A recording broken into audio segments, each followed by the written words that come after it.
Y ahora vamos a ver su predicación, porque ya el resto de su vida pública fue predicar. Predicar y curar, pero anunciar el evangelio del reino. ¿Por dónde empezó? ¿Por dónde empezó a predicar? Por los judíos. Empezó predicando únicamente a su pueblo, únicamente a los judíos, para demostrar que con su venida se cumplían las promesas mesiánicas, para probar que su venida era de Dios y que todo lo hace con orden. Dios es el supremo orden. Y entonces el reflejo de Dios es orden y limpieza. Y eso es matemático. Y entonces, ¿por qué Jesucristo empieza por los judíos? Porque va por orden. Va por orden. Como en la comunidad. Va por orden de profesión, se sientan en el refectorio por orden, se sientan en el coro por orden, tienen su sitio, y así nunca hay problema. Por orden. El orden en una comunidad salvaguarda todo.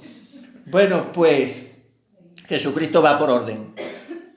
¿Y dónde merecerá propiamente como hombre Jesucristo el dominio sobre todos los pueblos? En la cruz. Por eso no quiso antes de su pasión que se predicara a los gentiles su doctrina. Pero después de su resurrección, como en la cruz había abrazado al mundo entero ya, y su sangre había querido salvar al mundo entero, dijo a los apóstoles: id al mundo entero y proclamad el evangelio, bautizando a todos los pueblos. Ahora a veces oímos decir desde dentro de la misma iglesia: yo no doy crédito a tantas cosas hoy. No importa, cada uno está muy bien en su religión. No, que no se conviertan. Esto se dice desde ámbitos insospechados. Pues Jesucristo dijo: id al mundo entero y convertid y bautizad y haced a todos discípulos míos. Ni más ni menos. Ahora no, ahora lo mismo vale una cruz que un Buda, que una media luna de los musulmanes. Pero ¿cómo va a valer lo mismo si están en las tinieblas de la idolatría y del paganismo? Y nosotros estamos en la verdad de Jesucristo. Vamos a traer a todos los pueblos, además Él nos lo ha mandado. ¿Cómo puede usted decir, por muy jerarca que sea, que no hay que convertir a todos? Lo dijo nuestro Señor, ni más ni menos. Pues por eso empezó a predicar a los judíos. ¿Y por qué en su predicación Cristo tuvo un estribillo bastante poco agradable, que era fustigar cada vez que podía a los escribas y fariseos? Y enfadarles cada vez más y enrabietarles cada vez más. Pero cuidado, decimos muchas veces: Cristo fustigaba a los fariseos. No es verdad. Cristo fustigaba el fariseísmo, porque Él tuvo grandes amigos fariseos. Grandes amigos. El Nicodemo, Arimatea, que estuvieron ahí en la hora de la verdad. Y el Simón el leproso, en fin, tuvo muchos que le invitaban y él estaba con ellos, pero lo que no aguantaba era el fariseísmo, porque hay que siempre salvar a la persona, Ahora, eso no quiere decir que la actitud no haya que fustigarla. Entonces, cuando algunos, dice Santo Tomás, con su maldad son obstáculo a la salvación del pueblo, el predicador tiene que desenmascararlos aunque él quede mal. Por eso hoy no se hace ningún fruto con la predicación, porque todo es vaselina. Lo único que queremos es quedar bien. Hay mucho populismo pastoral, hay mucho mundanismo, afán de que nadie te curan, porque enseguida te lo dicen. Este cura es un exagerado, y el que se habrá creído, y es un antiguo, y es un dictador. Mire usted, esto es lo que hay, esta es la doctrina. Si a usted no le gusta, o beba agua para pasarla, o no venga. Esto es lo que hay, pero no, es más cómodo que no te digan nada. Entonces no te metes en nada. Pero, dice Santa Teresa, por eso hoy no hacen fruto los predicadores, porque predican con mucho seso. Todo muy estudiado, y no sé. Pues Jesucristo no fue así. La predicación de Jesucristo no fue así. Porque se podía haber callado, sencillamente. No es decir llamar a lo malo bueno, sino callarse. Y no se calló. Si nos pareciéramos un poco a él. Hoy se está cayendo en un relativismo de todo. Y hoy vale todo. Y hoy se puede entrar de cualquier manera a la iglesia, se puede comulgar siendo divorciados, y se puede todo. Pero ¿esto qué es? ¿Esto qué es? Y Jesucristo no predicó así.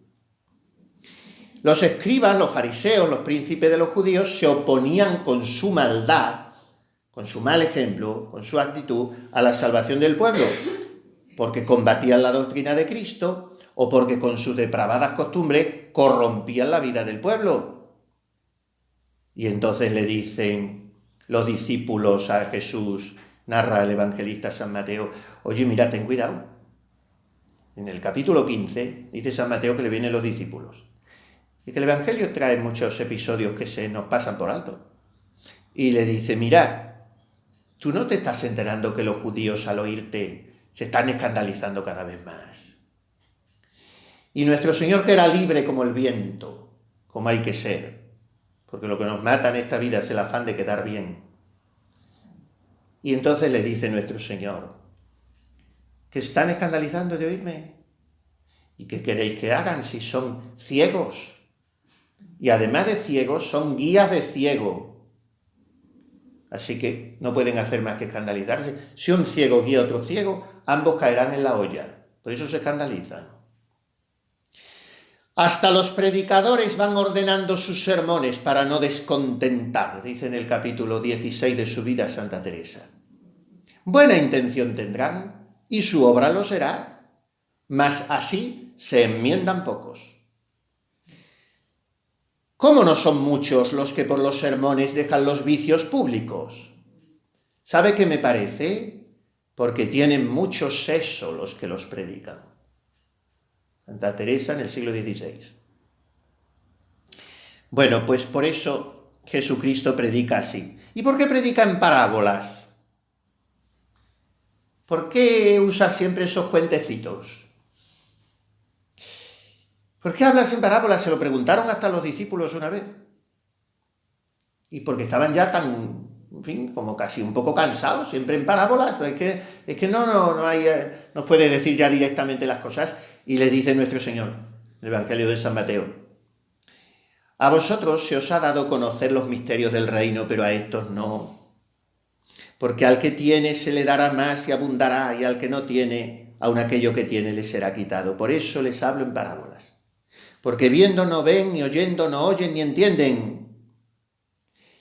Bueno, estas palabras son misteriosas. Vamos a ver un poco cómo lo explica Santo Tomás. Una doctrina puede permanecer oculta por tres motivos.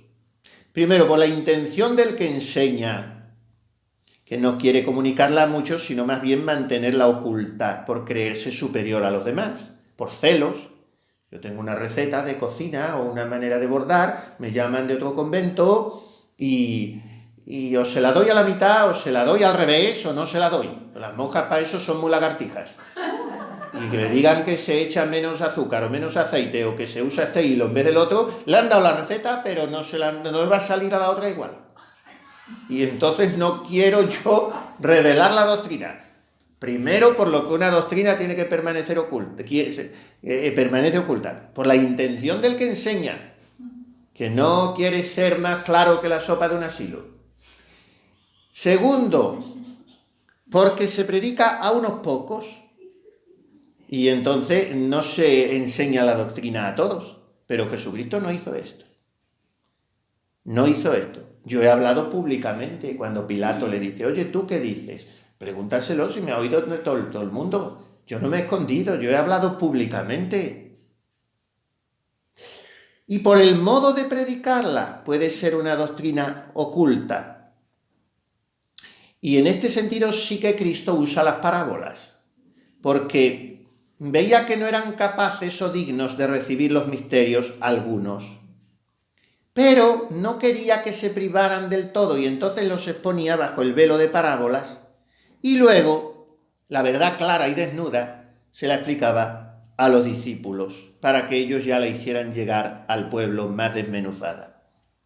O sea, según Santo Tomás de Aquino, la razón de la predicación en parábolas por parte de Jesucristo está en una combinación de su misericordia y de su justicia. Interesante.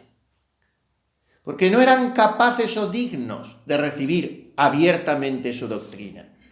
¿Por qué? Porque tenían muchos prejuicios mesiánicos que se oponían al evangelio que él traía. Ellos se imaginaban un Mesías temporal en forma de rey poderoso que aplastaría a todos los enemigos de Israel.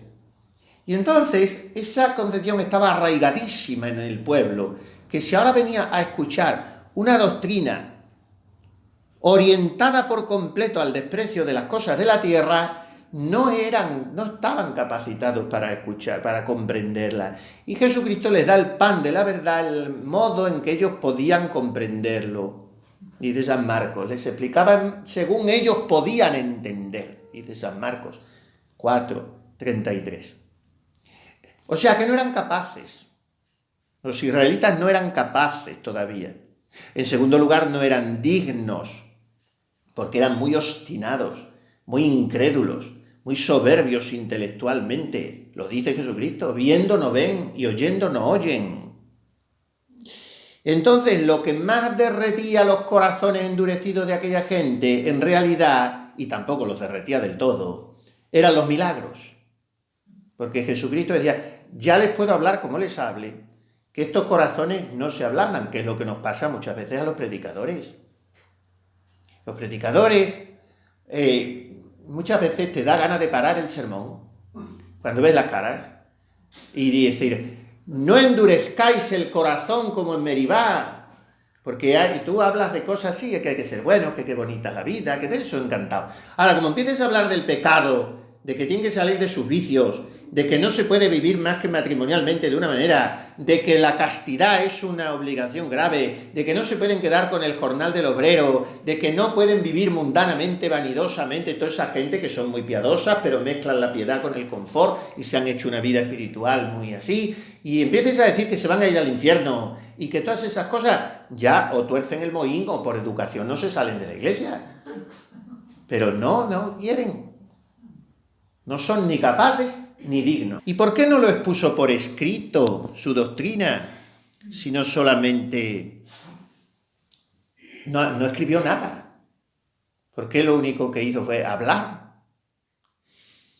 Pues dice Santo Tomás, siempre da para todo, casi para todas, muchas cosas, son 3 puntos, 3 razones, siempre es tripartito Santo Tomás. Y dice, pues no escribió nada por 3 razones. Porque su doctrina era excelsa. La dignidad de su doctrina era excelsa. Y al más alto doctor corresponde la más alta manera de enseñar. Como Cristo es el más excelente de todos los maestros, le correspondía el más alto modo de enseñar. ¿Y cuál es este? El de imprimir la doctrina directamente en el corazón del oyente, con su palabra, que llegara. Porque ¿qué sería oír a Jesucristo? La palabra de Jesucristo. Porque usted tiene un libro, lee el libro, por muy bueno que sea, bueno, depende de su estado de ánimo, de lo despierta que esté usted, de lo inteligente que sea, de lo que le guste leer, de la luz que haya, del sueño que tenga. Pero oye a alguien que tenga un poco de labia y bueno, ya eso te capta. Entonces, si escucháramos a San Pablo, si escucháramos a San Juan Crisóstomo, si escucháramos a Fray Luis de Granada, escucháramos a San Juan de Ávila y si escucháramos a Jesucristo, pues lo estamos escuchando. Su doctrina es excelsa, primer punto. Segundo, porque su doctrina era tan inabarcable, tan inmensa, tan excelente, que no podía abarcarse en todos los libros del mundo, como dice San Juan al final de su Evangelio. Y como no podía abarcarse en todos los libros del mundo, pues dijo Jesucristo, ¿para qué me voy a poner a escribir si no voy a terminar? Nunca. Pues o lo hablo un poquito y los demás que escriban todo lo que quieran sobre mí. Desde entonces no hemos dejado nunca de escribir sobre él, ni de hablar sobre él. ¿Y por qué también lo dijo así hablado y no escrito? Para que su doctrina llegase ordenadamente a nosotros por medio de sus apóstoles. Ya se lo encargó a ellos. Vosotros escribís, vosotros los evangelios, vosotros ya todo lo que queráis. Porque el que a vosotros os escucha, a mí me escucha.